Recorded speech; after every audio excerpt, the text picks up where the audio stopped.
All money ain't good money, and every listing is not one that you should take, bestie. And in case you haven't noticed, listings are sitting for way longer. So now more than ever, you need to be super selective on the listings you take, because taking the wrong one will not only cost you time, but baby, it will cost you money. Ain't nobody got time for that. So today in this episode, I'm going to break down like the major things you need to run away from, like don't walk, run away from if it comes up with your listing opportunities. So let's talk about the first one. When the seller has unrealistic expectations. Go ahead and hit like if you have talked to a seller that thinks their house is worth way more than what market is actually demanding.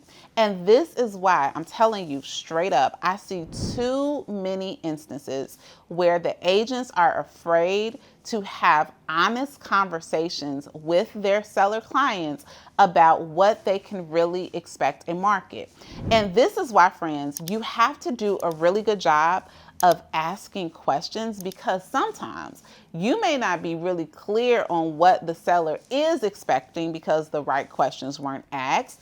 And if you're not asking the right questions, you can just be plopping your sign down, putting money on marketing, and what they expect to get, it just is not going to happen, and you could have saved yourself a whole lot of heartache. So when you are talking to someone, okay, it's really important that you're honest with them about not only pricing, but what they may have to do with the condition of the home. You need to be honest with them about what the competition looks like, and also giving them realistic expectations about what it's like for buyers in this market, okay? Because they may only be looking at it from the lens of themselves as the homeowner without showing reasonableness, right? When it comes to everything from pricing to when you're under contract, like different ways to negotiate. When the seller is just flat out sharing with you that they are not being reasonable in what they expect, you likely want to keep it moving. I went on a listing appointment a couple of months ago, and listen, I actually really like these people. They were super duper cool. We went through all of the reasons that they wanted to sell. I was very confident that they would make a great profit, but guess what? When it came down to how much money they thought the house would really bear in the market, we were literally considerably $100,000 away, okay? And at one point, the seller said, well, you know what? Maybe we can just put it on the market and see what happens.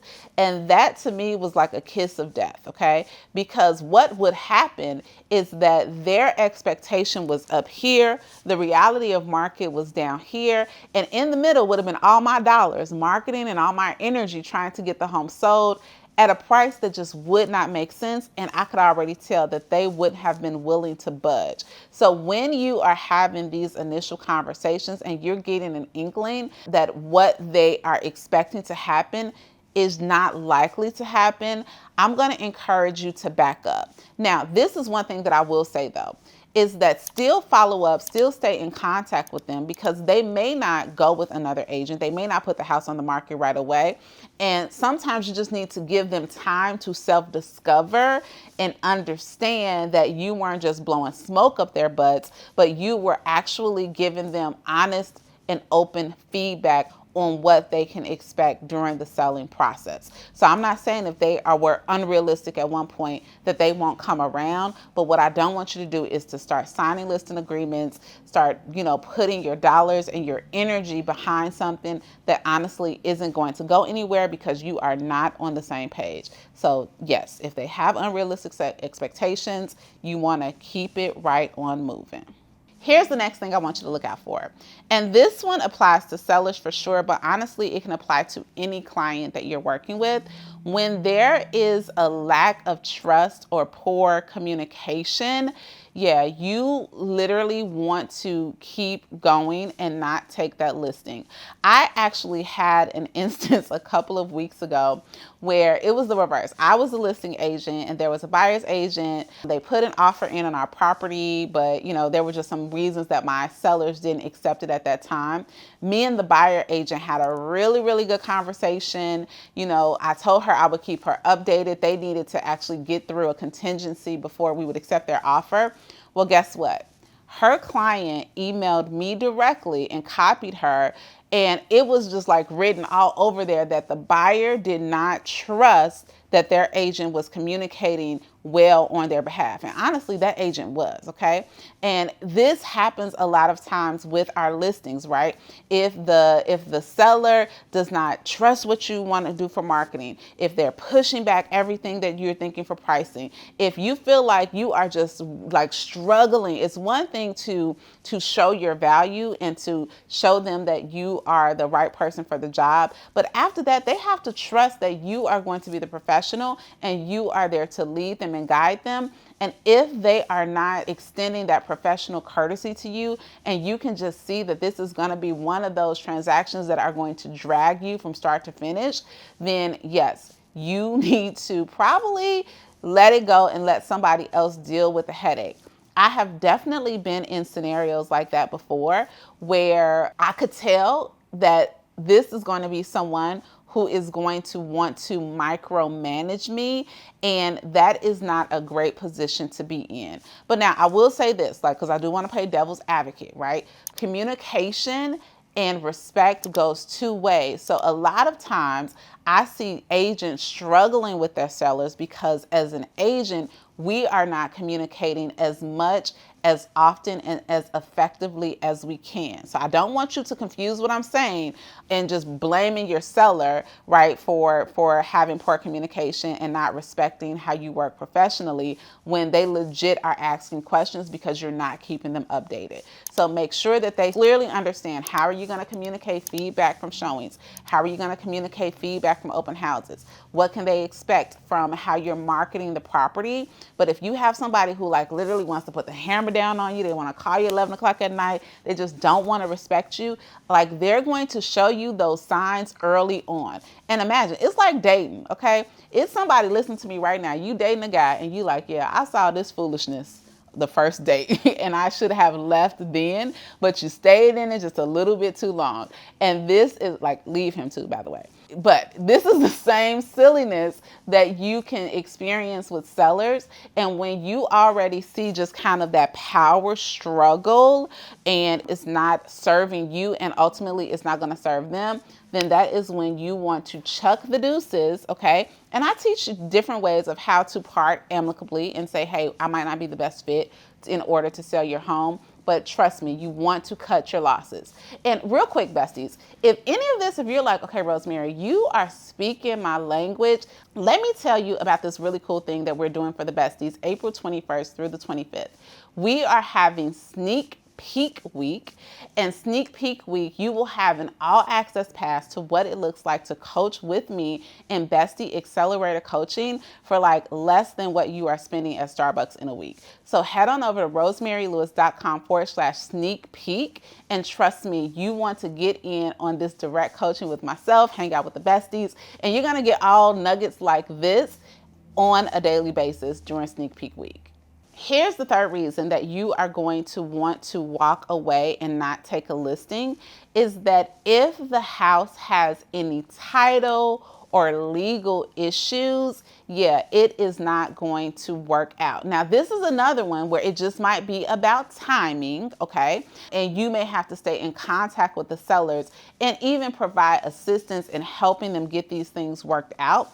But what I don't want you to do is get something that cannot be sold on market, and now you're wasting time, you're accruing market days, and it is just not a good look, and ultimately it's going to hurt your seller. So this is what you're going to do. Now, I am in the state of Texas, and in the state of Texas, we have an opportunity to, number one, I want you to ask the right questions, right? Ask all the questions about who the title holders are. Make sure you are clear on your state. Is it a community property state? who has ownership interest in the home, even before you go to a listing appointment. Because I've had this before where I've set a listing appointment with, like, let's just say a husband and his wife. Like, I want to know, hey, are there any other title holders that need to be a part of our conversations? Any other decision makers? You need to make sure of that. If you are speaking with parents, because I have that a lot now, where we have parents that are looking to downsize, but they want to involve their adult children into the conversation. They may not be title holders, but they definitely have weight in the decisions that are made. You want to make sure that everybody who has some stake, like, asks those questions so that they are present for legalities, but also you just don't want to waste your time and repeat yourself. Then in my state, I am able to do a preliminary title search just to really make sure that, like, what the seller is telling me or what even they believe to be true is actually happening, okay? And this can get very, very tricky. And one of the worst things that, again, that you want to do is get a house on the market. You get the sellers already, but because we haven't done our due diligence, because we haven't asked the right questions, or because some things were gray and we didn't get clarity, now you have the house on the market. God forbid you have a contract and now the seller can't perform. They can have some legal implications to that, where just doing a quick title search and being very clear if they can or cannot sell, it can save you a lot of heartache. Now, I do want you to talk to your broker. Again, these are type of things that we talk through in our coaching program. But just because, like, let's just say there's a cloud on title or there's something that has to be worked out, it doesn't mean that you can't eventually sell the house. You might even sign the listing paperwork, but it's going to affect your timeline in which you are coming to market, because you want to have all of these different things resolved. And for sure, right, if you're working with, like, people have a lot of different situations. Like, if someone is selling, life is happening in some scenario, and you just want to make sure you are crossing your bases. If you're dealing with debt, if you're dealing with divorce, anything like that, you just want to make sure that you are really clear on from a legal standpoint on what needs to happen before you sell the house. And if these things aren't resolved, and if they, like, won't be resolved, if the parties cannot come to an agreement, then yes, it may be time to step away. Okay, bestie, so here's my question. Have you ever had to walk away from a listing? If so, I would love to read about it in comments, because it happens, okay? And again, all money isn't good money. Sometimes we are so excited just to get a warm body that will allow us to list the home. But remember, you are bringing the value. So you want to make sure that you are in partnership with those people who you can truly serve and that you have done your full due diligence. I hope this was helpful, and I'll talk to you soon.